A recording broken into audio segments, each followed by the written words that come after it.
Bismillahirrahmanirrahim. Assalamualaikum warahmatullahi wabarakatuh. Halo ayah bunda, sahabat Pilah dimanapun berada. Kembali lagi di YouTube kita, YouTube Nurul Ilmi Channel. Masya Allah, tabarakallah.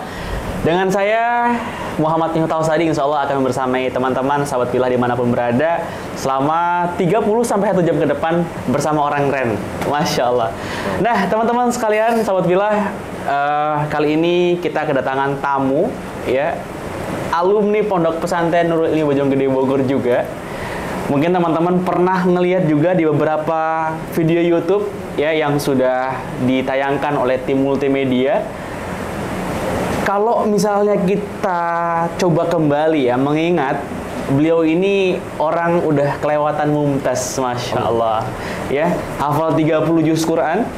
Dan alhamdulillah sekarang juga sedang melanjutkan studi di salah satu universitas terbaik di dunia, Al-Azhar Kairo.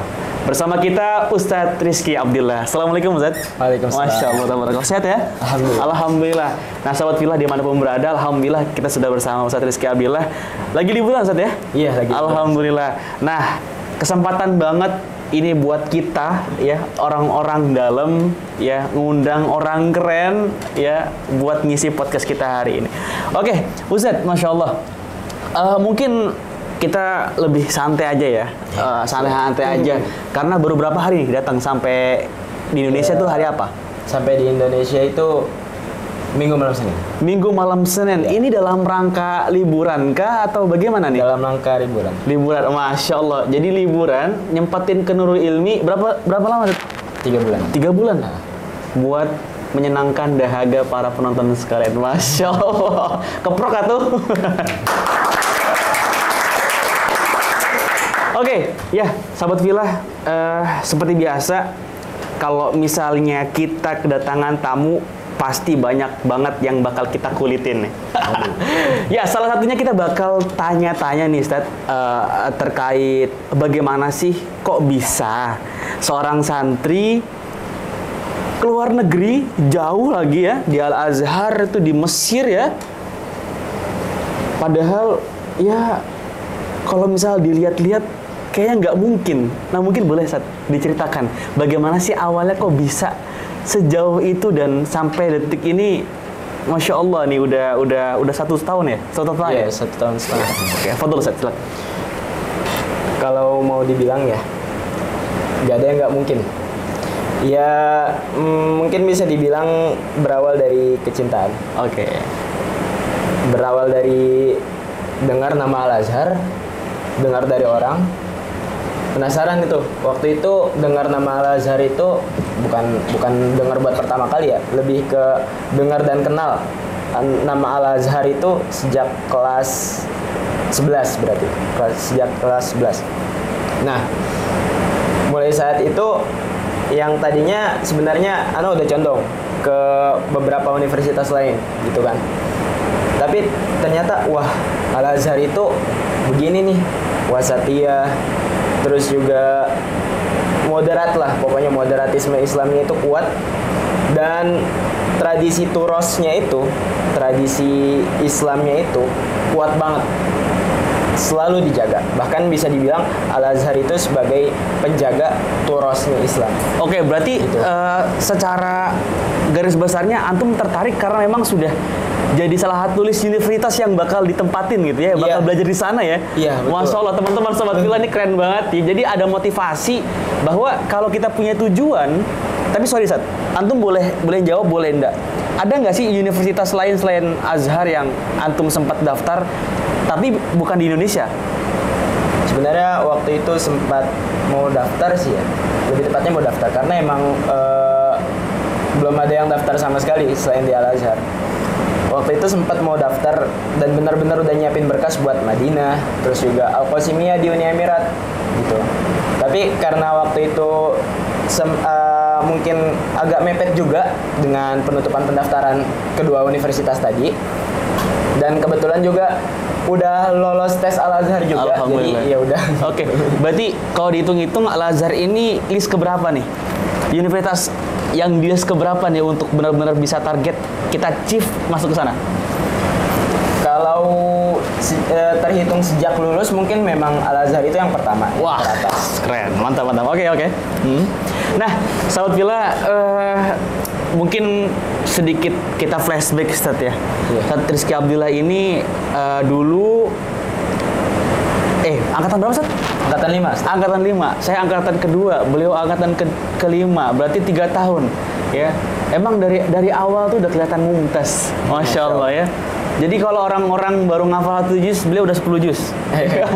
Boleh dong Ustadz kasih tipsnya Ustadz, biar anak-anak teman-teman yang nonton nih bisa jadi apa ya, termotivasi karena ada role model baru, ada nafas baru nih di Nurul Ilmi. Motivasi menghafal atau gimana? Belajar, menghafal juga, biar ada apa ya, suatu hal yang teman-teman bisa tahu apa sih yang menyebabkan seorang Ustadz Rizky Abdillah tuh bisa sampai detik ini. Mungkin berangkat dari kecintaan kita dulu. Oke. Kecintaan dan sesuatu yang bagi kita harus diperjuangkan. Gitu.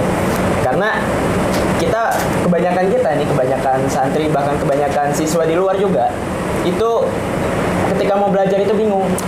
Belajar itu buat apa sih? Gitu. Maka ana pribadi dari sejak masuk pesantren juga, yang emang kebetulan alhamdulillah kan Abi Faisal juga alumni Madinah. Dari sejak Abi Faisal sering cerita tentang kuliah, ana jadi tertarik juga buat kuliah di luar negeri. Nah, ana rasa itu yang ana rasa harus diperjuangin. Gitu. Dan bahkan itu juga bisa membahagiakan orang tua juga, gitu kan. Dan juga tentu saja sebagai bekal buat hidup kita dan juga bekal untuk kehidupan setelah kematian gitu. Baik. Nah, berarti intinya itu tujuan Ustadz ya? Iya, intinya tujuannya dulu, baru motivasi. Dari tujuan itu kita bisa menemukan motivasi di diri kita sendiri, baru tuh kita mulai belajarnya, fokusnya di mana. Karena kebanyakan gini Ustadz, anak-anak zaman sekarang itu udah ngalir aja Ustadz. Artinya ketika diminta buat mondok ya udah formalitas mondok, tapi mereka nggak tahu tujuannya apa. Jadi memang yang harus dibangun pertama adalah tujuan mereka tuh bakal jadi apa, atau mereka tuh punya tujuan untuk menjadi seperti apa, sehingga dengan ada tujuan tadi ada trigger ketika kita nggak bisa nyampe tujuan tersebut ya. Iya, betul. Baik. Nah, teman-teman sahabat Villa, jadi syarat pertama untuk jadi bukan pengikut apa ya, mirip-mirip lah ya, kayak Ustadz Rizky Abdillah, yang pertama tentukan tujuan. Terus kemudian apa lagi Ustadz? Setelah kita menentukan tujuan kan itu pasti kita udah mulai berjalan dong, berjalan untuk menggapai tujuan itu. Nah, bisa dibilang sambil berjalan ya, kita menentukan juga, bukan menentukan sih, lebih ke menyusun. Menyusun kira-kira step by step yang bakal kita laluin dalam jalan itu. Gitu, ibarat achievement di dalam game kan. Kalau kita misal mencapai suatu, misal ngekill sekian gitu kan dalam ML, terus dapat apa gitu kan, savage dan lain-lain. Iya. Nah, sama juga dalam hidup kita harus menentukan achievement itu step by step, yang mungkin dari hal kecil yang menurut kita bisa untuk dihargai. Tapi kemudian mengantarkan kita ke tujuan kita yang sebenarnya tujuan kita terbesar tadi. Gitu. Berarti let's say Ustadz juga udah nge-roadmap kehidupan itu sedari di pesantren ya? Iya. Udah dibangun tujuan dari yang terkecil sampai yang terbesar? Iya. Masya Allah. Makanya jadi sampai sekarang. Alhamdulillah. Nah, sahabat Villa, pasti penasaran juga kan, gimana sih caranya ya seorang Rizky Abdillah ini bisa dapat atau proof untuk kuliah di Azhar. Mungkin boleh Ustadz disampaikan biar teman-teman adik-adik kita yang nonton barangkali bisa mengikuti jejak langkahnya antum. Masya Allah, barakallah. Silakan. Step by step berarti. Iya, boleh. Mungkin kalau step by step ya agak rumit ya untuk disederhanakan juga nggak apa-apa sih kalau emang bisa. Gimana ya? Untuk ke Al Azhar sendiri gitu kan. Berarti tentang pendaftarannya lah ya. Oke. Ke Al Azhar sendiri untuk saat ini ya, itu yang diujikan, umumnya materi tes yang diujikan itu bahasa Arab full. Bahasa Arab, Jadi pertama kita dites kemampuan bahasa Arab kita dulu, dan bahasa Arabnya itu luas, bukan cuma sekedar kayak pelajaran insya gitu kan, pelajaran membaca doang gitu, enggak. Ada di situ ada kaidah-kaidah seperti nahwu, sorof. Oke. Sorof itu ibaratnya nahwu sorof ini bisa diibaratkan grammar lah gitu kan Inggris. Terus ada lagi balaghah, sastra Arab, itu juga dipelajari. Ada lagi juga sampai ke kitabah, kaidah kepenulisan bahasa Arab. Kapan dikasih titiknya, kapan dikasih komanya, kapan dikasih titik dua dan lain-lain. Itu dipelajarin juga gitu. Itu dipelajari atau diujikan? Iya, dipelajari untuk diujikan. Oh, untuk diujikan. Oke. Berarti satu wasilah antum bisa masuk karena berhasil di step itu. Iya. Oke. Boleh dilanjutkan. Sama pemahaman bahasa Arab kita. Karena biasanya kan ada orang yang sekedar kalau baca bahasa Arab paham gitu, tapi ketika mendengarkan bahasa Arab masih kebingungan. Oke. Nah, itu kedua itu nanti dites pemahaman membaca kita dan pemahaman mendengar bahasa Arab kita itu juga dites ketika seleksi itu. Ngomongnya juga nggak? Ngomongnya, iya ngomongnya juga. Oke. Jadi setelah tulisan, pendengaran dan lisan. Iya, betul. Nah, ketika tes itu waktu itu ada 2 sesi. Pertama seperti ujian tulis, ya istilahnya apa ya? CBT gitu, computer based. Nah, kedua itu via Zoom, kita diajak buat ngobrol langsung sama dokter kita nyebut ya. Istilahnya kayak syekh dari Al-Azharnya langsung gitu. Oke, baik. Nah, itu untuk tesnya. Untuk surat-suratnya nih, apa aja yang harus disiapin? Mungkin kita tahu lah ya, pasti paspor harus dong. Iya, paspor. Ya. Apa aja sih kira-kira selain paspor yang teman-teman harus siapkan nanti buat persiapan ke Al-Azhar? Untuk persyaratan mendaftarnya aja, itu sebenarnya ijazah atau surat keterangan lulus atau surat keterangan hasil ujian SKL itu cukup sebenarnya untuk mendaftarnya aja. Karena dan itu diterjemahkan? Nggak perlu. Wah, fun fact teman-teman nih, jadi nggak harus diterjemahkan. Oke, lanjut. Nah ya, jadi teman-teman kalau mau ke Al-Azhar juga nggak perlu nerjemahin banyak-banyak berkas, khawatir cuma buang-buang uang. Oke. Karena nanti proses penerjemahan itu ada setelah kita lolos tes. Oke. Kita lolos tes, baru ada tuh pemberkasan. Gitu. Nah, lanjut ya, tadi ngomongin berkas. Pertama tadi ijazah atau SKL gitu kan. Terus kalau nggak salah ya agak lupa sih sebenarnya Ustaz. Soalnya udah 2 tahun. 2 tahun ya. Seingatnya aja nggak apa-apa. KTP kalau nggak salah ada juga KTP. Sama akta kelahiran. Nah, akta kelahiran ini nanti ketika pemberkasan juga bakal dibawa ke Mesir yang aslinya. Dan itu bakal dipegang sama pihak Al-Azhar sampai lulus. Gitu. Wow. Oke. Berarti syaratnya lulus? Iya. Kalau nggak lulus, ya di sana aja. Kalau DO nggak tahu sih ya. Oh, belum ada pengalaman, jangan sampai lah ya. Maksudnya Baik, teman-teman sahabat Fillah, itulah sebagian tata cara atau bagaimana seorang Ustaz Rizky Abdillah itu bisa berhasil dapat ya belajar di Azhar dari pemberkasan kemudian ujian dan lain sebagainya. Itu bisa diulang-ulang ya nontonnya ya, biar bisa paham betul. Nanti insya Allah ada beberapa juga pertanyaan Ustaz. Ini mungkin teman-teman para viewers juga penasaran, Ustaz Rizky Abdillah ini masih single kan? Iya. Oke, masih single ya. Jadi belum jauh aja ya, belum nikah ya. Belum. Alhamdulillah ya. Baru 20 tahun. Wah, baru 20 tahun. Ya, gitu teman, baru 20 tahun lintas Azhar ya. Ayo silakan para janda bukan? Aduh. Waduh. Oke, bercanda ya teman-teman ya. Biar lebih rileks aja, Masya Allah. Baik, ikhwani wa akhwati fillah. Ya, insya Allah setelah ini kita pindah konteks pertanyaan. Siap. Ustaz Rizky Abdillah pas lagi ujian lisan, ujian tulis di sana, tentu bawa basic dari pesantren, ilmu-ilmu pesantren. Nah, kira-kira seberapa pengaruh sih ilmu pondok pesantren Nurul Ilmi ini untuk bisa dapat lulus di ujian untuk Chief Azhar? Bisa dibilang kalau dalam persentase itu bisa sampai 80%. Allahu Akbar, 80% ya? Iya. Karena bukan cuma materi untuk seleksi, untuk tes seleksi, tapi materi yang kita dapat dari Nurul Ilmi itu juga sangat membantu di perkuliahan. Oke. Gitu, terutama anak pribadi ngambilnya syariah Islamiyah yang emang cocok banget nih sama Nurul Ilmi yang ada usul fikihnya, tarikh tasyri'nya.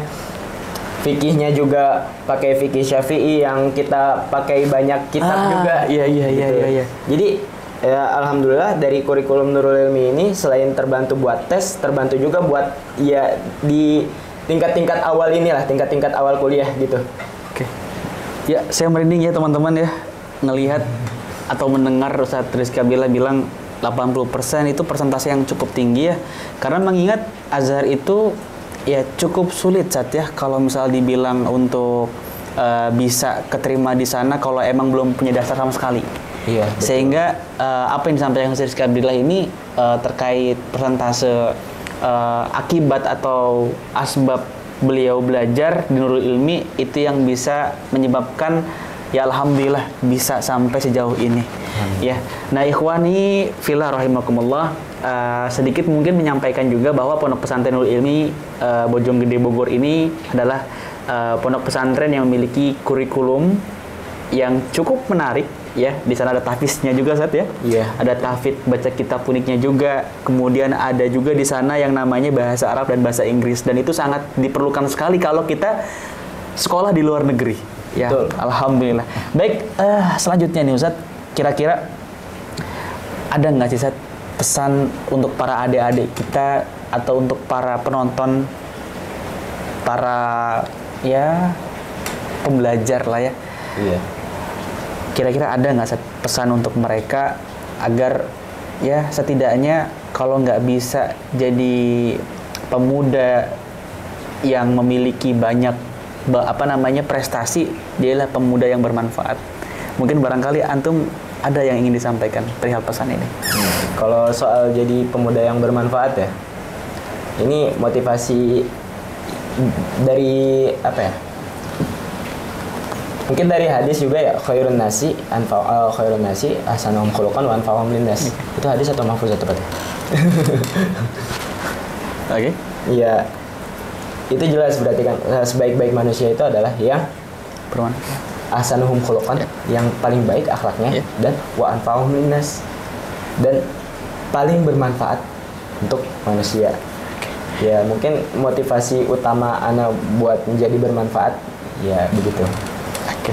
Cuma kalau mau dibilang motivasi buat teman-teman nih secara umum ya, ana nggak mau jualan motivasi yang gak jelas, motivasi gitu ya. Kayak orang-orang sana. Kayak orang-orang tuh.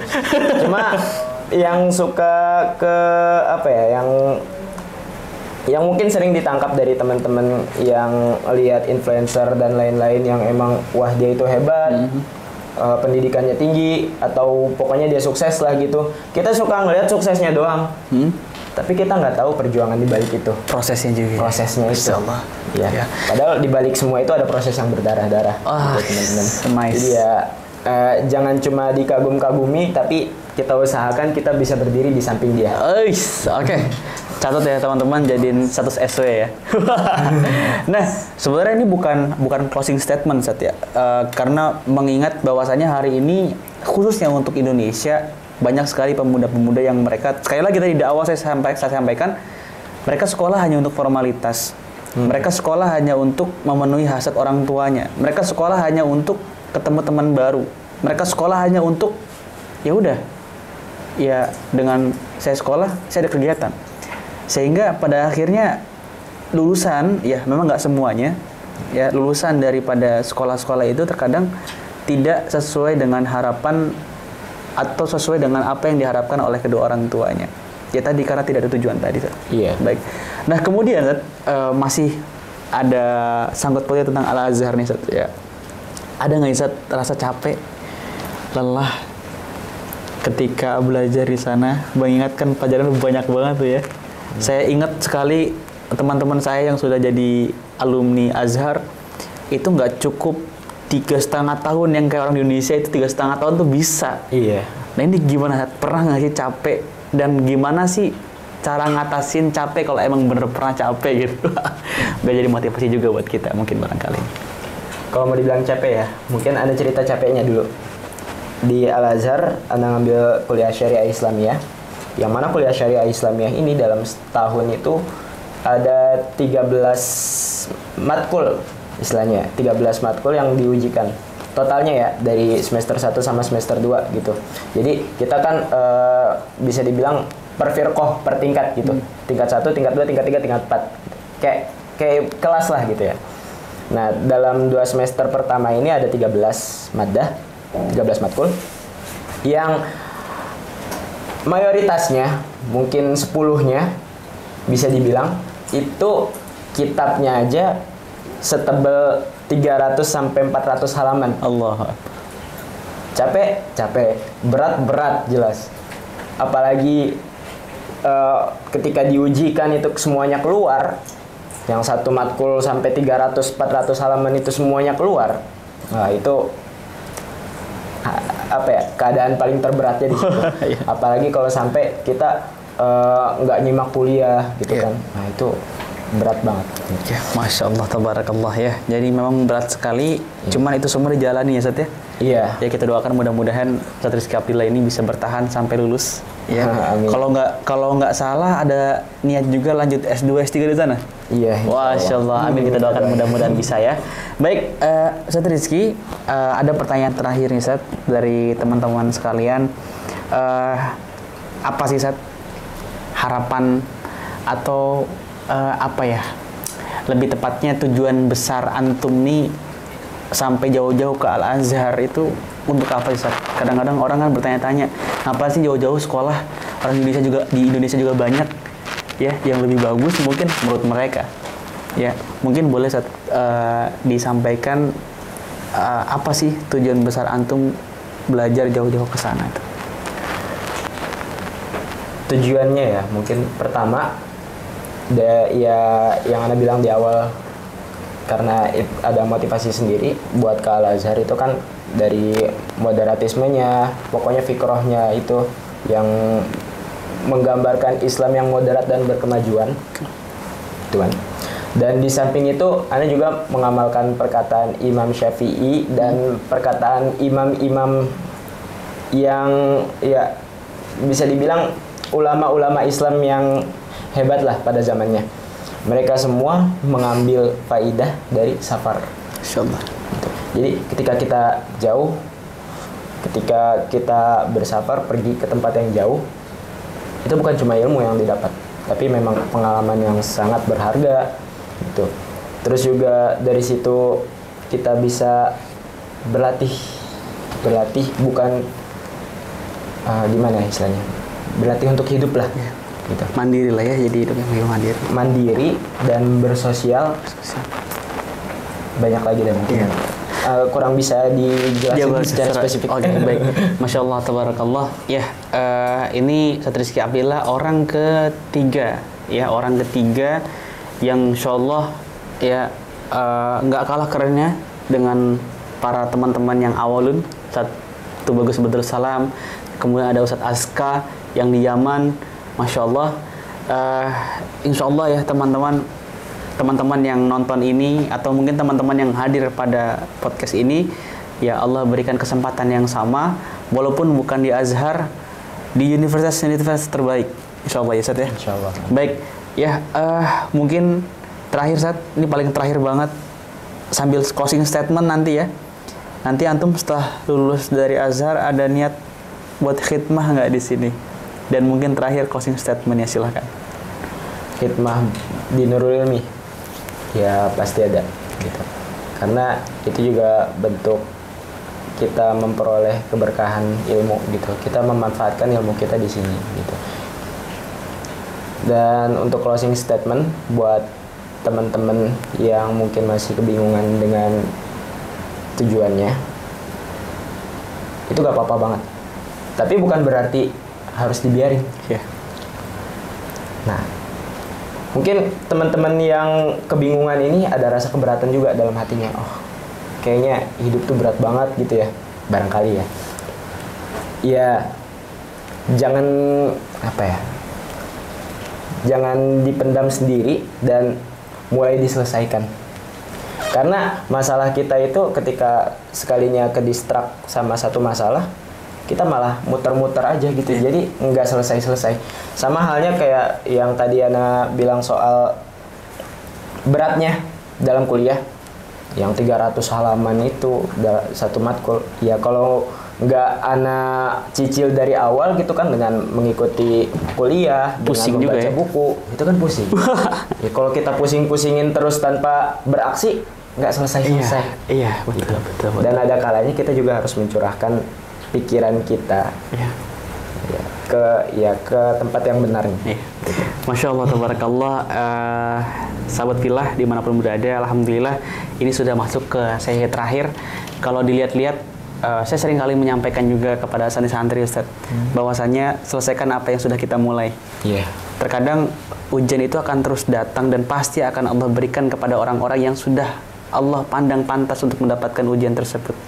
Dan ketika ada seorang yang kemudian dia mencoba untuk lari daripada ujian tersebut, maka nantinya Allah akan memberikan ujian yang sama. Nggak tahun itu mungkin, tahun depannya lagi. Untuk membuktikan bahwa antum itu bisa menyelesaikan masalah atau ujian yang Allah berikan itu. Iya. Sepakat maksudnya? Sepakat. Baik. Ini anak izin nambahin juga. Oke, boleh.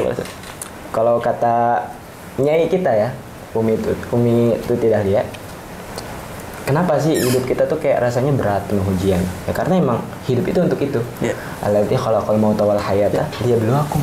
Ya. Untuk menguji kalian. Gitu. Untuk emang hidup dan mati itu emang ujian. Jadi ya ujian, namanya ujian ya dijalanin aja. Masya Allah. Dan bukan cuma dijalanin ya, ujian juga perlu dipersiapkan. Iya.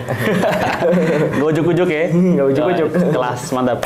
Oke, ikhwani, ayah bunda, sahabat Filah dimanapun berada, sudah masuk di sesi terakhir. Ya, nggak kerasa 30 menit lebih kita bercakap-cakap Ustaz. Ya, insya Allah nanti setelah lulus atau mungkin di liburan berikutnya kita podcast lagi dengan brewoknya. Aduh. Apa nih brewok kan ya Tante Raya? Enggak. Wallahu alam ya. Jadi insya Allah sudah selesai sesi kita. Mudah-mudahan sekali lagi saudara Abdillah bisa betah di sana, bisa dapat ilmu yang bermanfaat barokah dan bisa selesai dengan predikat mumtaz. Amin. Dan kembali ke Nurul Ilmi. Barakallahu fikum. Saya Muhammad Miftahul Sa'di undur diri. Allahumma fiq ila min barik. Wassalamualaikum warahmatullahi wabarakatuh. Waalaikumsalam.